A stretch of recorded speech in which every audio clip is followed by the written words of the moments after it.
So this talk is going to sort of dovetail into where Billy just left off. I'm going to talk about machine learning for mobile health, specifically how it relates to some of the contexts that we've seen over the last few days, and specifically how it relates to things like design of adaptive interventions. So to start, just to sort of reboot on what we just saw quickly. Adaptive intervention design, like you saw, has a lot of moving pieces. So it starts with participants and health outcomes that we're interested in improving or assessing, depending on what we're doing. So if we're looking at improving, obviously, we're looking at treatments. So that includes the intervention components that Billy was just describing, right? There's some collection of those. I'll sort of refer to those as a collection, again, a collection of treatments, but think about the intervention components that we just heard described, right? So in order to design an adaptive intervention, like we just heard, you need some context information derived from the participants.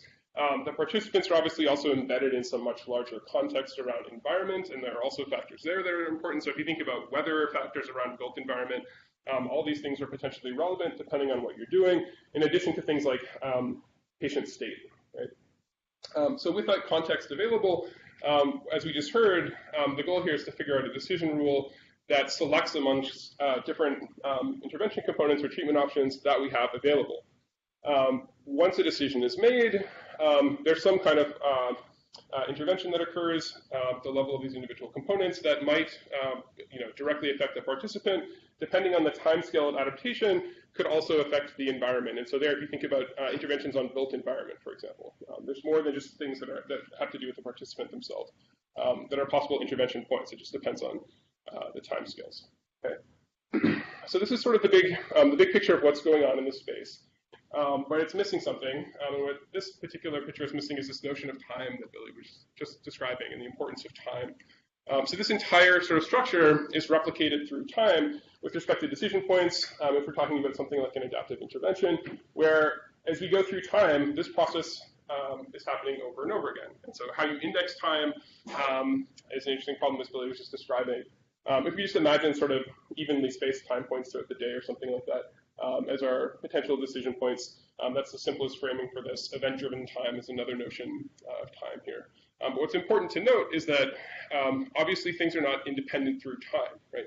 So outcomes, if you're looking at proximal outcome, how many steps did a person take today, that's not independent of what happened yesterday, right? So yesterday's outcomes affect today's outcomes.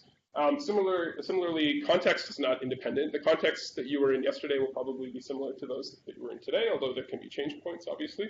But contexts are linked through time. There's, again, information about participants, states changing, and then, it's not just that things are related in adjacent time points, but that there could be much longer temporal dependencies, right? Depending on, again, what your underlying notion of time is. So this could be a minute or an hour or a day, or it could be gaps between events, and so on. Right? So that's sort of the adaptive intervention space as we just heard it laid out by Billy. And again, if you're talking about just an observational study where you're not intervening, you have most of the same components, except that there's no intervention components, right? You're just monitoring people, you're looking at what's happening for the purpose of looking at relationships between context and outcomes, right? Even though there's no intervention occurring. But it has the same kind of structure, right? So across what we've heard about so far, in terms of study design, these are sort of the two main branches. You're either looking at something observational or you're looking at something interventional. That could be adaptive. Again, you might do something that's non-adaptive in the sense of a standard, more traditional RCT where you don't have these iterative decision rules. But again, it's sort of the same kind of framing at the level of what's happening with participants, what's happening with environment, what's happening with your assessed outcomes through time. Okay. And so the first question is, where does machine learning fit into this overall framing, right? So we heard about what Billy just described in terms of assessing relationships between intervention components and outcomes. Which ones do you need?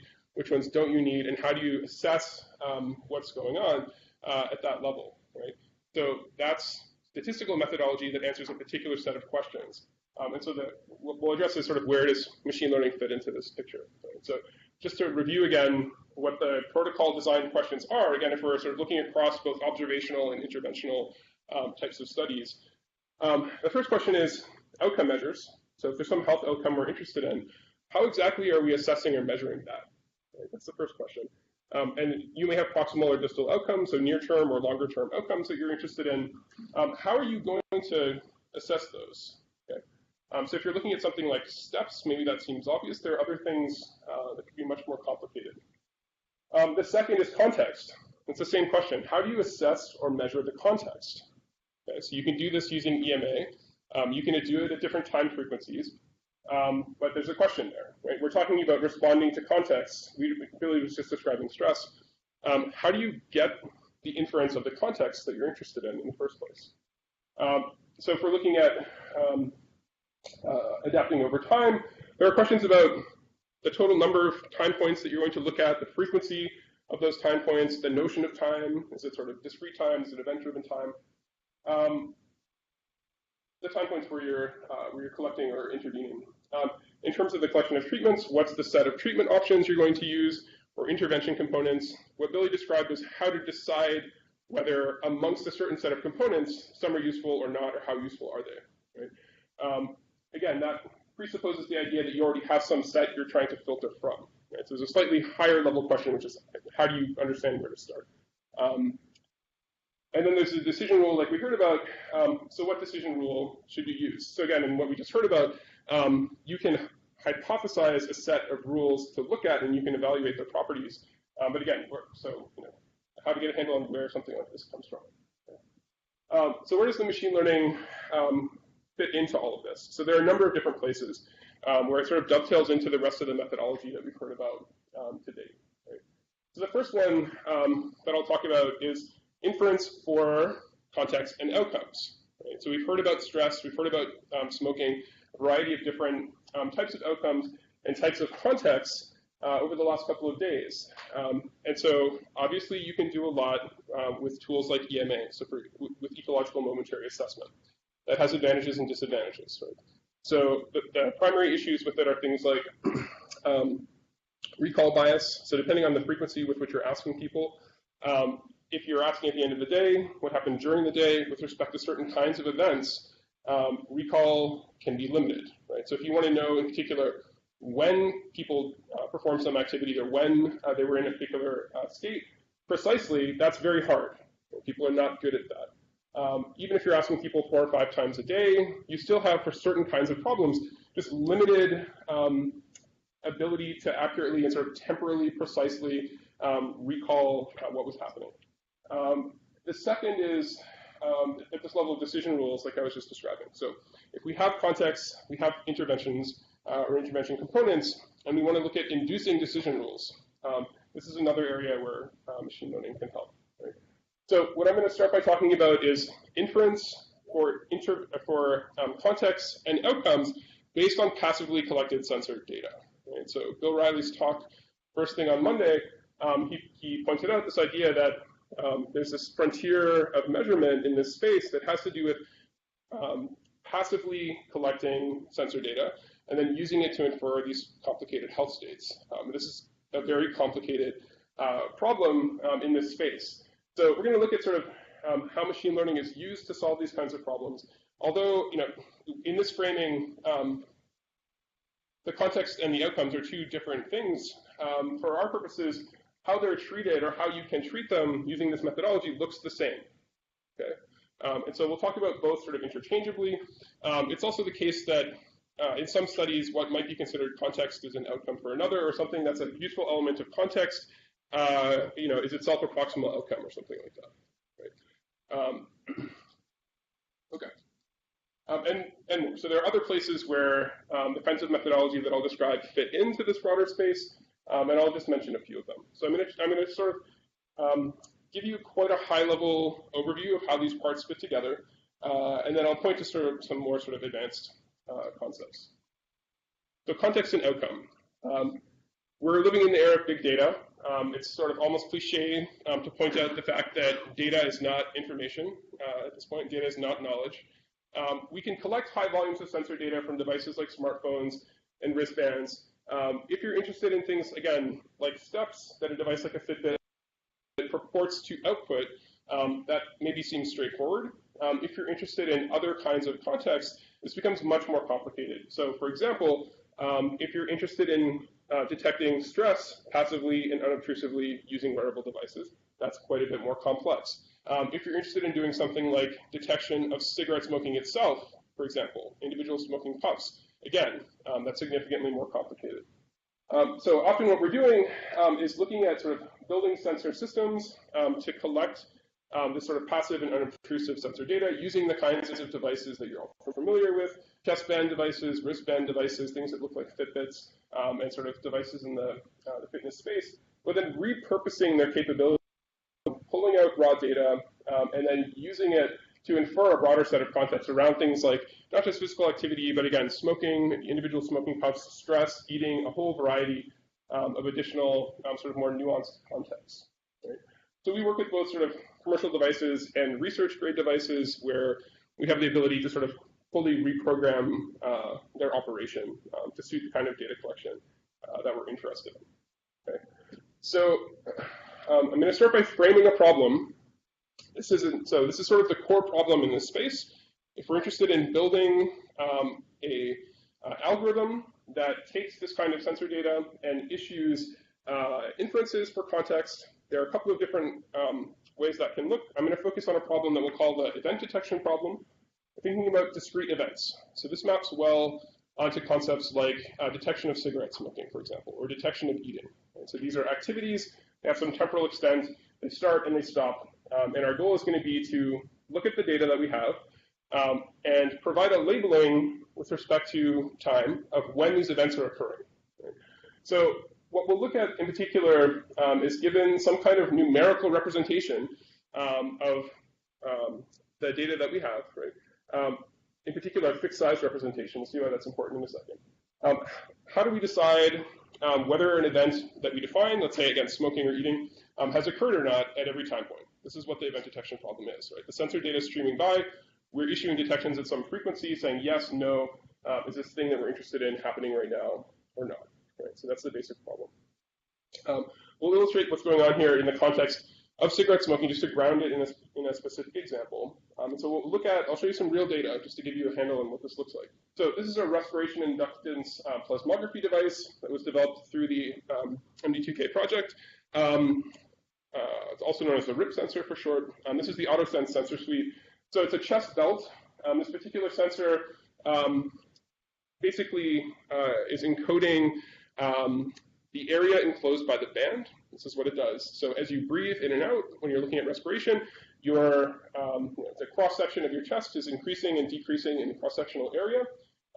The total volume inspired is proportional to that change through time, and you can pull the signal off of this band. It's going to fluctuate through time, and it's going to tell you something about inhalation, exhalation, and the dynamics of respiration.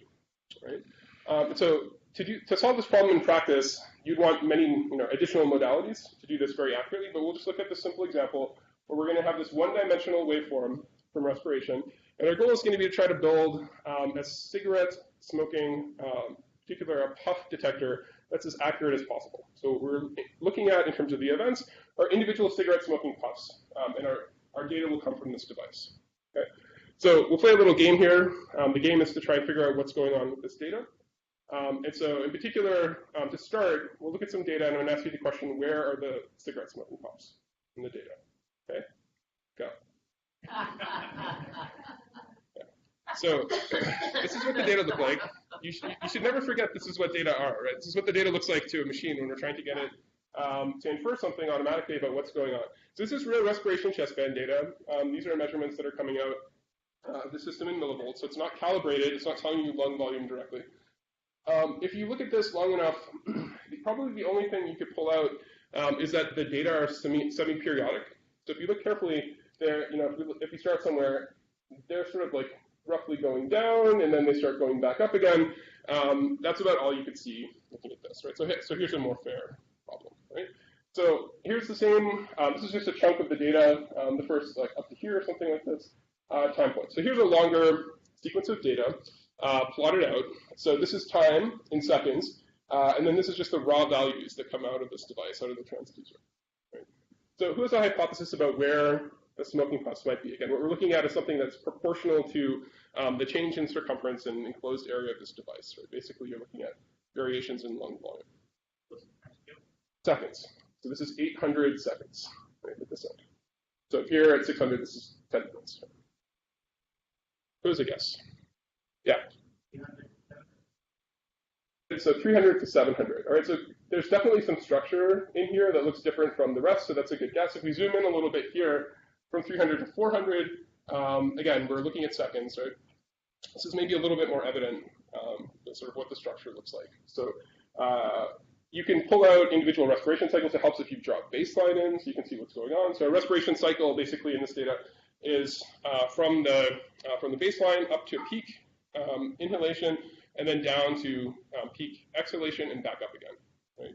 So if you look at this, you can start to see that, all right, there are some cycles in here that have much higher amplitude than the rest of them, so maybe those are interesting candidates to think about. We zoom in a little bit more on some of these, so here, the higher amplitude ones, here they are. If you look at this carefully, you can also see that these cycles that correspond to higher amplitude also tend to have longer duration. It's a little bit hard to pick up here, but if you look at one like this, for example, from here to where it crosses again, it's almost sort of half the width. Right? The respiration cycle is half as long. That's maybe two interesting features that you can pull off of this. There are some things here that seem to have higher amplitude. Some of them seem to have longer duration. Okay?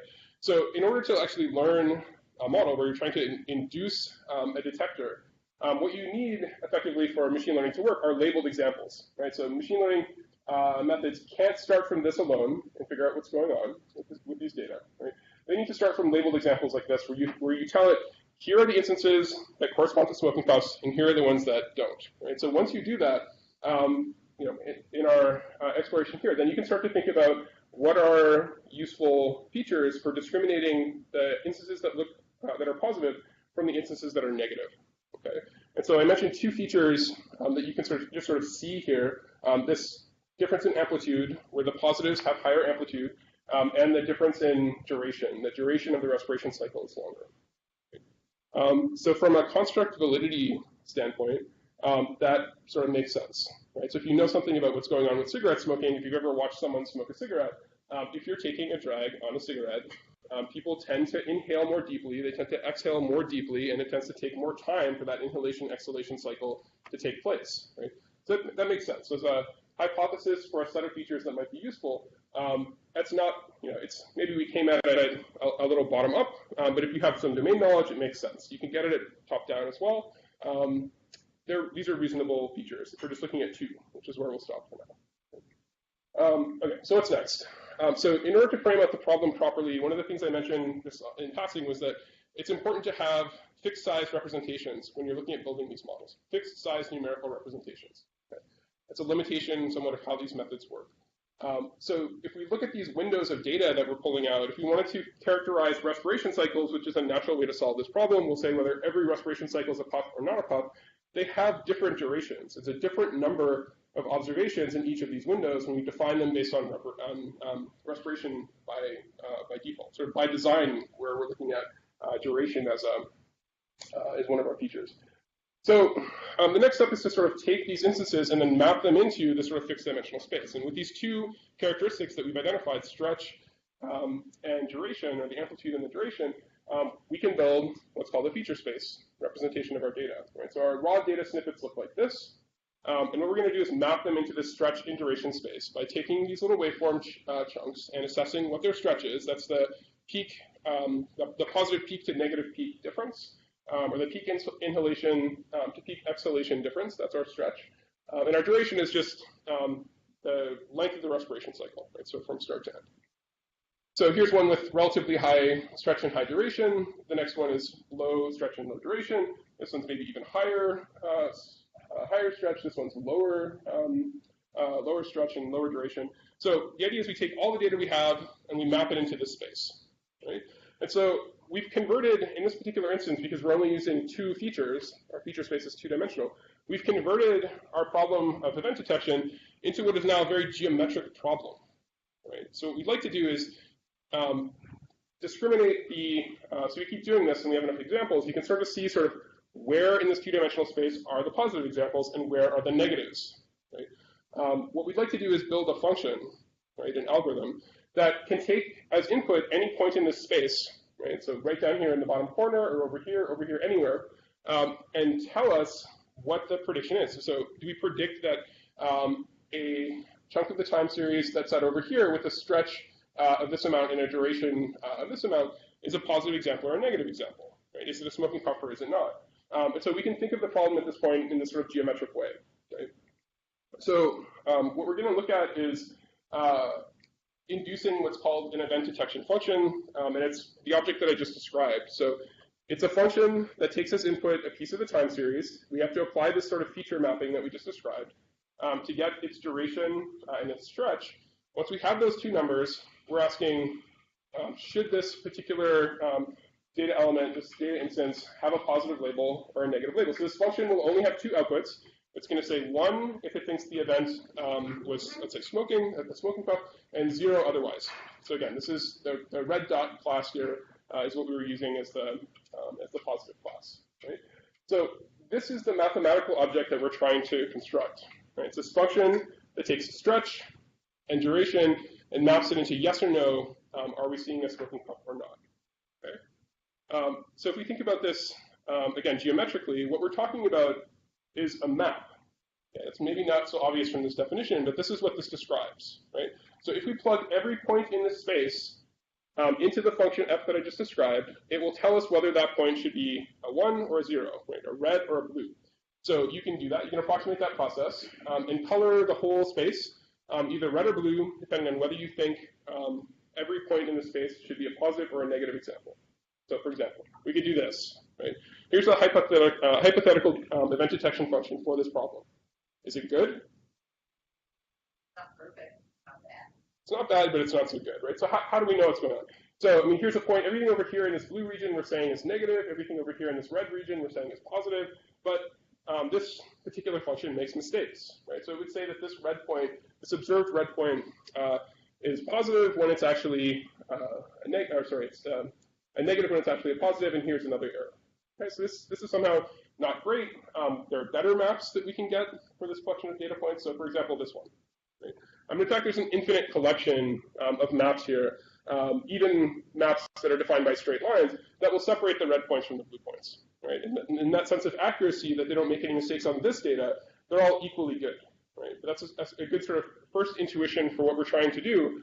We're trying to induce a map in this space that separates the positive examples from the negative examples. And if we can do that, then we have a hypothesis that we can use as our event detector. So we can plug any point in here, like this one, and we can say, what does this event detection function say the output should be? It says positive. Okay, that's the idea. So what we want to get at is the idea that if we have these examples, okay, these labeled positive, negative examples in our feature space, we can look at it in 2 dimensions. You look at the data in 2 dimensions, and we can decide what a good function looks like. In fact, you could just draw one. Okay? Obviously, that's not a scalable process when your data have more than 2 dimensions. So if you had 3-dimensional data, you had 3 features that you were interested in, you can't really draw a 3-dimensional map. You could sort of do it if you really tried hard, but as soon as you go to sort of like 4 or 5 or 10 or 100 or 1,000 dimensions, you can't look at these problems geometrically in a visual way. So they're still geometric problems, but you can't visualize them in a way that allows you to solve them by hand. So we need our algorithms that can take this kind of labeled data. You have examples of what a positive looks like. You have examples of what a negative looks like, and we'll induce the right function, right, or the best function that we can find with respect to some criteria. Right?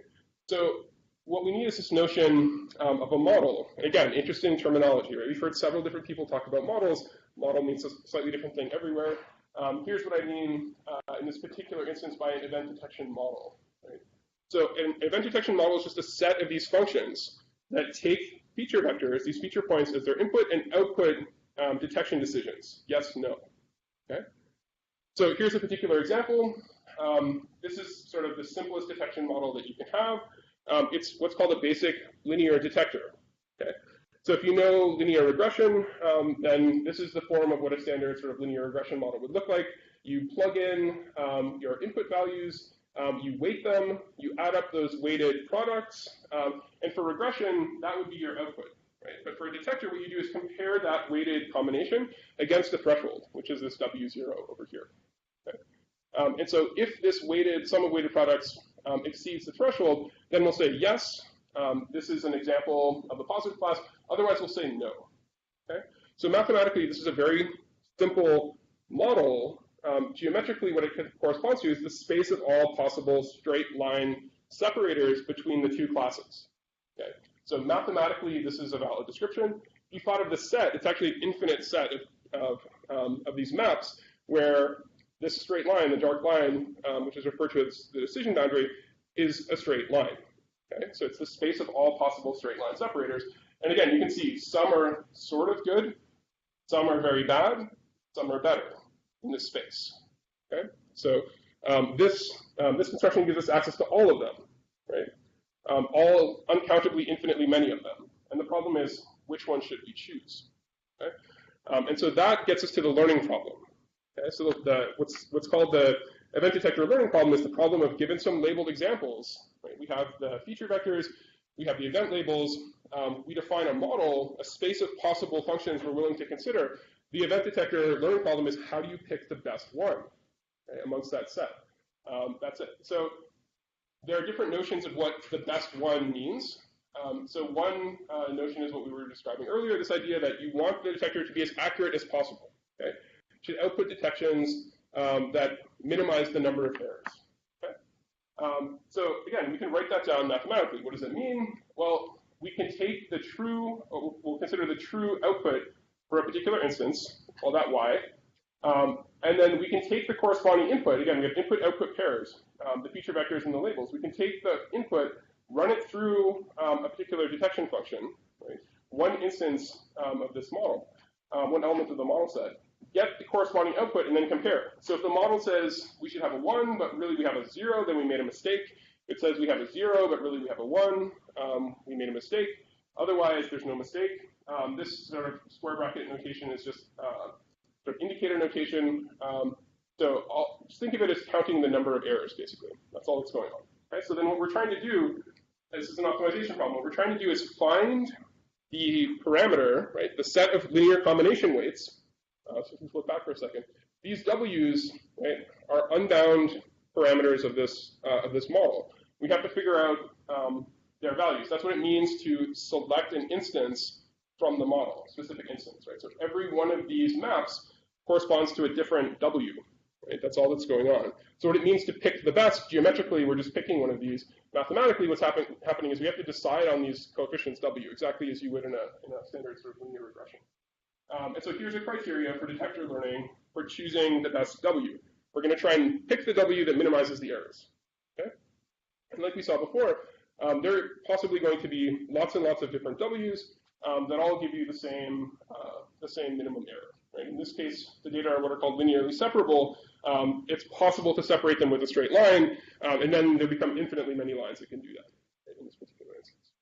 Okay? So more generally, for that reason that there can be infinitely many functions that separate the data perfectly, you tweak that notion of what it means to be optimal a little bit in different ways. And so I won't go into specific other examples, but so part of the design of a detector is to think about exactly how you're measuring accuracy, and amongst the space of all, or sort of optimality, amongst the space of all possible models that are equally accurate, how do you break the ties?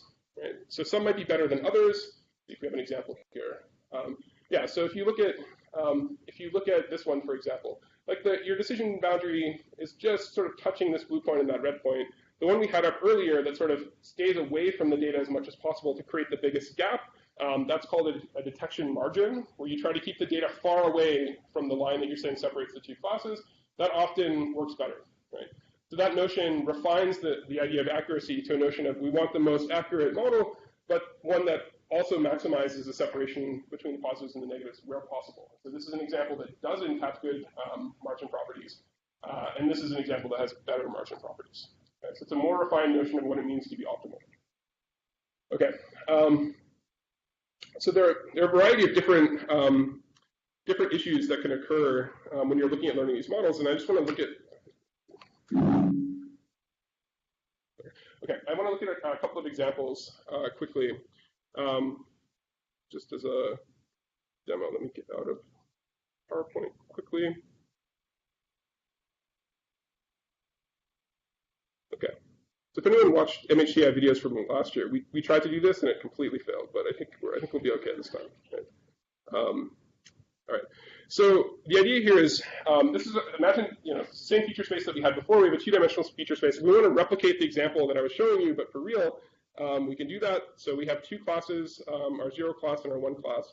And the idea is, the configuration of points that we had was maybe something like this for the negatives, and up here, something like this for the positives. Right? So this demo is showing interactively what the classifier optimization looks like when you learn the classifier using this margin maximizing idea of optimality. We're going to try and pick the separator that maximizes the separation between the positive and negative classes. And that's what it's trying to do. So as we add more points, that optimal separator is sort of going to jitter around a little bit. If it turns out that this is our initial sample, as we collect more data, possibly things get more complex. Part of the issue here with learning is sample size. So you might get lucky and have something that looks like this. When you only have 10 data points, it could be that's unrepresentative. And really what's happening in this feature space is that things are much more overlapped. Okay, so what that would look like, and what happens to the sort of decision confidences is that as the classes sort of mix together, this is called the class overlap problem. Right? As the classes sort of mix together, your ability to accurately detect anything goes down. Right? So you can have raw data, you can map it into a feature space in a way that doesn't allow you to solve the detection problem accurately at all. Right? This is a fundamental problem. This idea of what is the feature space exactly, how are the features defined, starting from the raw data is highly important because you can tank the whole process by doing a bad job of picking the features. Right? So when we started with stretch and duration, those seemed plausible, given that they had some additional sort of validity properties related to the process at hand. Right? So that wasn't a fully bottom-up sort of data mining idea of how to pick features. We were looking at the data, doing visualization. We picked some things that maybe matched some intuition about the process. You have some better hope that you would generalize to new data. It's possible that you make a mistake and your feature space looks like this. In 2 dimensions, you can tell. In 1,000 dimensions, it's hard to tell. Right? And what this contrasts against is something where your data in this feature space have structure, but your model's too simple to pull it out. Right? So right now, our model is the space of all linear separators. We can build a feature space like this that has structure. Okay. We'll do something, this is a classical demonstration. So we'll build a data set called the 2 rings data set. Okay. So what we're going to do is build one ring inside another. Right? And so if you try to fit that with a linear model, it's impossible to separate the 2 classes. But it's not impossible to separate the 2 classes amongst all possible models. Right? The problem is our model is too restrictive because it's only linear. So you can go to our expanded space of models that includes nonlinear models. So this is a non-parametric or semi-parametric model called a kernel support vector machine. Again, the names aren't important, but for those of you who know the area a little bit, that's what this is. Right? So it allows you to classify points in a much more flexible model class that includes both linear and highly nonlinear surfaces. Okay? So again, like in this instance, you can see the problem. These data are not separable with a straight line. So we know that we need to go to a more complex model class. Again, in 1,000 dimensions, can you see this? No, right? You need some methodology for figuring out sort of amongst these different model classes, how complex should the set of functions that you're looking at be, right? And there are methods for doing that. These are sort of meta-analytic methods where you test the generalization performance of a particular model, right? A particular set of functions. And so generally what you're looking for good generalization is the model, the set of functions that is simplest while still giving good performance. And this is an Occam's razor kind of argument, that if you build something really complicated and it happens to work well on your data, if you now expand your data sample, you're less likely to have good generalization performance if the thing you have is really complicated than if you have something with equivalent performance that's much simpler, right? So if you can separate the data with a straight line, don't do this, right? If it turns out that you can't, then you can try more complicated models. But again, the thing to remember is in your feature space, your 2 classes may be intrinsically tangled together, either because you did a bad job or because amongst the sensing modalities that you derive your features from, things are intrinsically tangled up, right? So it's a little bit difficult to understand. what's going on across those different scenarios, it requires a sort of meta analytics or testing to consider different model classes. Okay, let me go back to the slides. Okay. So, right, that's just this very core problem. So we went down a bunch of levels to get to this point of thinking about the event detector learning problem through a few different definitions. It's a fully abstract mathematical optimization problem. You define a set of functions. You try to find the best function in that set. You can look at different criteria for defining what's optimal. Okay? That's the core sort of machine learning component in a much broader pipeline, like I just described. You maybe need some of these meta-analytic methods for deciding between different types of models, for example. There's also an entire experiment design process around this, just at the machine learning level, just for the purpose of understanding generalization. Right? So for those of you who are behaviorists, the way to think about this is amongst the sort of criteria for construct validity, machine learning people really only typically care about two things. One is convergent validity, and the other is generalization. So by convergent validity, what I mean is the idea that we care, what this thing cares about by definition, is whether the model predicts what we're calling the ground truth labels. That's just convergent validity, right? What the model predicts against ground truth.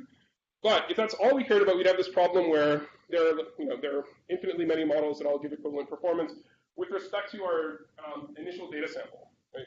And what we'd really like to know is how well the things generalize to new data. So machine learning people, fortunately, also care about generalization. We care about convergent validity under this sort of generalization kind of protocol. So when you take this core idea of we're going to build an event detector using the methodology that I just described, you need to embed it in a much bigger pipeline that starts with collecting data and collecting labels. Okay? What sensor data you collect is going to determine what feature spaces you can build, which is ultimately going to determine the performance of whatever it is that you're constructing. Similarly, you have to have labels that are indicate what events are occurring and what are not. In temporal processes, this can be complicated. Okay? So if we want to build a cigarette smoking puff detector, you need to label every respiration cycle as a puff or non-puff, right? And if you collect an hour of data, there's an awful lot of respiration cycles. Okay? So this can be an onerous process. If we're talking about something like a stress detector, we're going to say whether or not your stress exceeds some threshold. There are other problems that are related to the relationship between constructs and variables that Donna was pointing out. Stress is a construct. You have to operationalize it somehow. It's not observable in the sense that you can watch someone with direct observation or on a video take a puff on a cigarette. You cannot watch them be stressed in the sense of perceived stress. Right? So how exactly you collect certain types of labels becomes a complicated issue in itself. Right? But this is the foundation of the whole process. If you don't have the right sensing modalities, you don't have the right labels, your efforts at building anything using machine learning will ultimately be unsuccessful. Right? These problems have to be solved well. And this, again, dovetails into everything that's been described in experimental protocols more broadly. Right? So your data collection protocols are important. You can't just collect data, however, and then throw it into a machine learning pipeline. The standard point here is what people refer to as garbage in, garbage out. Right? So if your data, your sensor data, or your labels are not high quality, in most cases, you're not going to be able to recover from that. Right? You're going to produce outputs that are not accurate or high quality.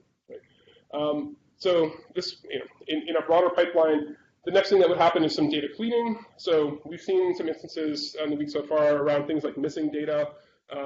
We saw that in one of the talks yesterday, just chunks where people didn't have the devices on. There's nothing you can do at that point. Right? You had 6 days of data where the person forgot to turn their device on or the batteries ran out. That data is gone. It's of no use to this particular process. Okay? So we'll clean things like that. Depending on the sensors, you may have overly noisy observations. In some cases, you might want to screen those out as well. Once your data is cleaned and screened, then you want to go through this feature extraction process. And if this is a new problem, you have new devices, you've just run your data collection, then you need to figure out sort of how to map that data into a useful feature space. And so visualization is a primary tool like we were doing. You can look at one modality at a time. You can build more complex features across modalities. That becomes more difficult. A large amount, and so in an academic setting, a large amount of grad student time goes into feature extraction. So figuring out through visualization what might be useful features, expanding sets of features. It's well known that in an industrial setting, this data, the data collection, cleaning, screening, featureization, this is the bulk of the data science pipeline. This is where people spend the bulk of their time. Right? Once you have that completed, then you're looking at choosing a model, a set of functions that you want to use. There are excellent machine learning toolboxes available. What I was showing you was built on something called scikit-learn for Python, completely open source and free. So these things where if there's a model you wanted to use, previously, again, it took substantial grad student time to re-implement things that people already had because they were only described in research papers. Fortunately, the field has moved on to this open source model. So you can use all kinds of different off-the-shelf models at this point.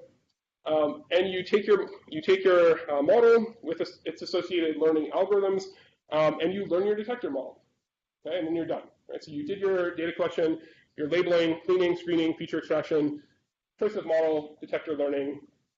You have your detection model at that point. Right? All right. So the problem is you're not done. Okay. So what you need to know is how well is this going to work, right? So in particular, if you're looking at doing something like building a cigarette smoking detector, okay, so that you can use cigarette detection as a proximal outcome in a JEDI, your cigarette smoking detection had better be accurate. Okay, so you can have people self-report using EMA if they were smoking, but this is all the recall and bias issues I was mentioning before. Right? If we want to passively assess what's going on, it had better be accurate when we're going to drop it into an intervention. Okay, so to test it, again, we want to do out-of-sample testing in some way. So typically, we'll get data from new people if we're interested in generalization across people.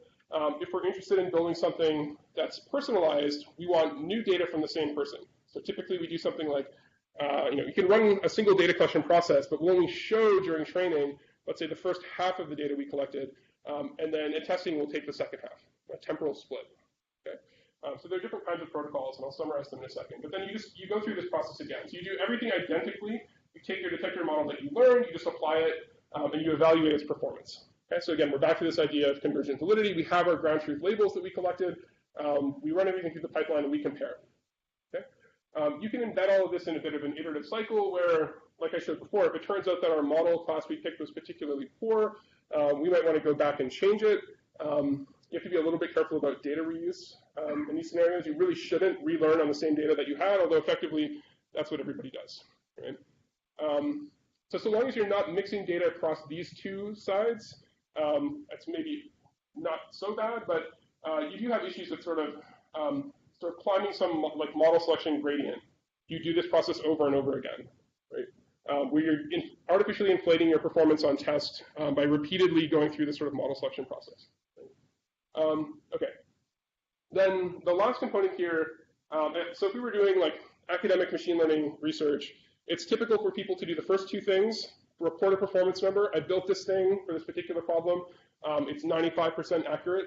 You publish it, great, you're done. But again, if we're doing mHealth, we're not done because we have to deploy it for someone else to use. So we're going to build something, we're going to give it to Billy and Bonnie, and they're going to deploy it in some actual study. Right? And so again, the offline regime where we can use cluster computing, we can run tons of experiments, it doesn't matter how long it takes, we just need to figure out something that works. Right? In a deployment scenario, again, in a JEDI context, if we're trying to intervene just in time, our model had better run in real time.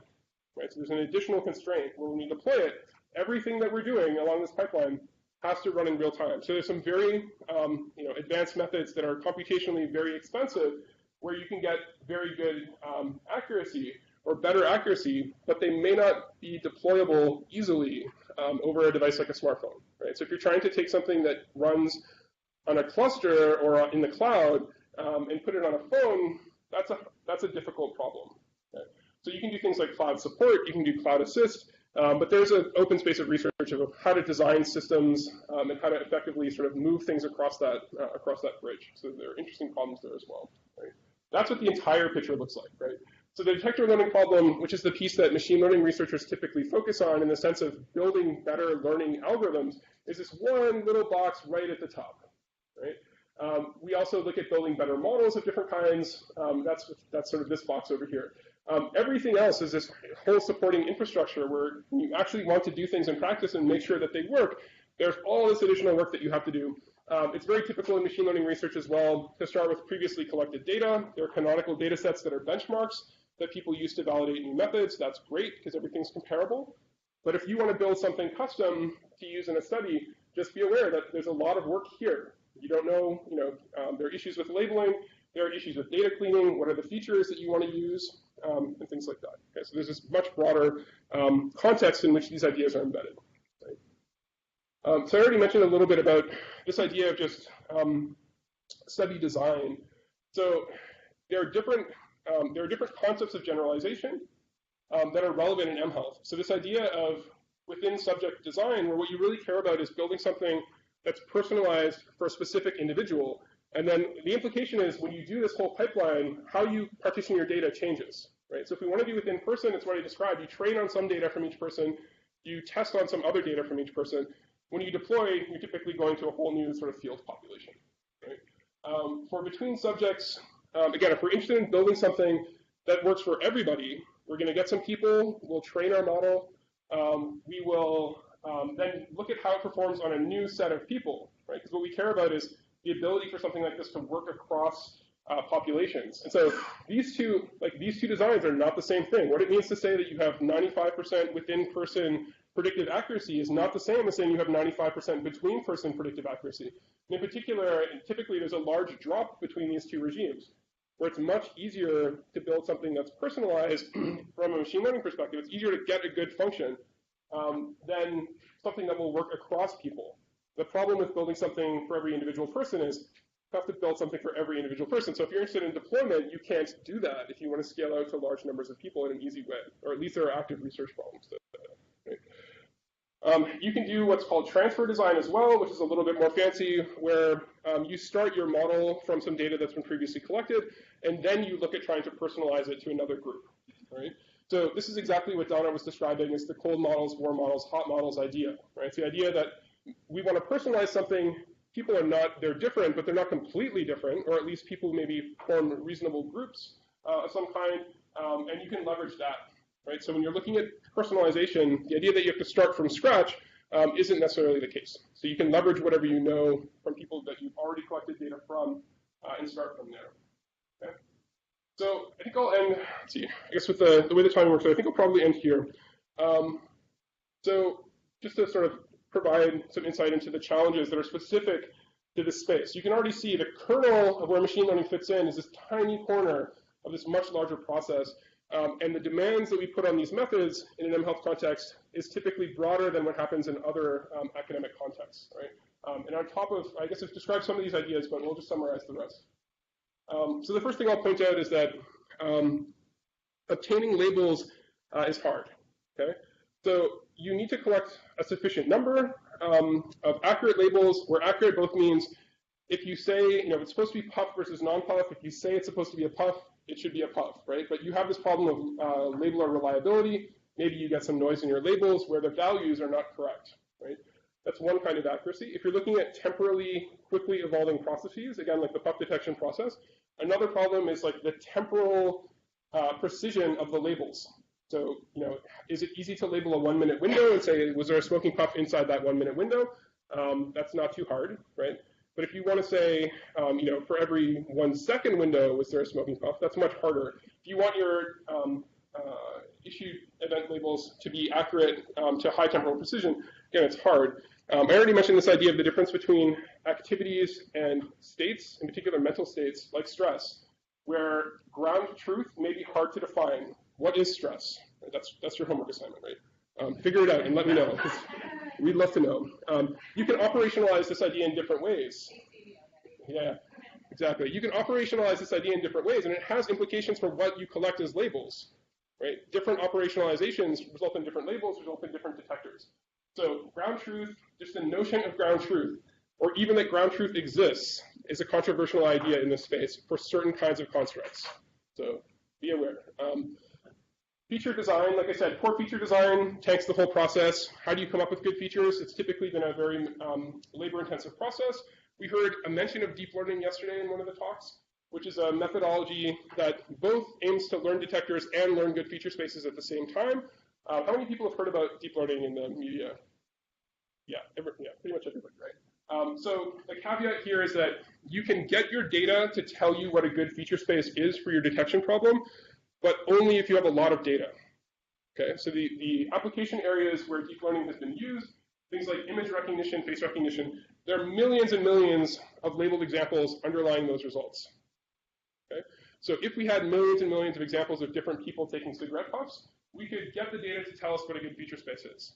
Right? In the initial studies for smoking detection, the trials were like 20 people, and the total number of positive examples was maybe 400. Okay, number of negative examples maybe 10 times as much, 4,000. Okay? You can't get 4,400 examples to both build a detection function that's accurate and tell you what the feature space is that you should be operating in. Right? There's not enough information in the data to do both at the same time. So you need to come in with prior knowledge about what are good features, what are good model classes, which gets exactly to the point that Daniel made yesterday. Right? Don't throw away the prior knowledge that you have. You need to build it in, and it directly reduces the amount of labeled data that you need. Okay. So there's an idea of lab to field generalizability. In many cases, to collect good quality labels, the studies are done in the lab. That has problems with ecological validity. What things look like in the field can be different. When you take your model and you send it out into the field, it could perform poorly, either because the context in which you collected your labels were too limited, or the context in which you collected your sensor data were too limited.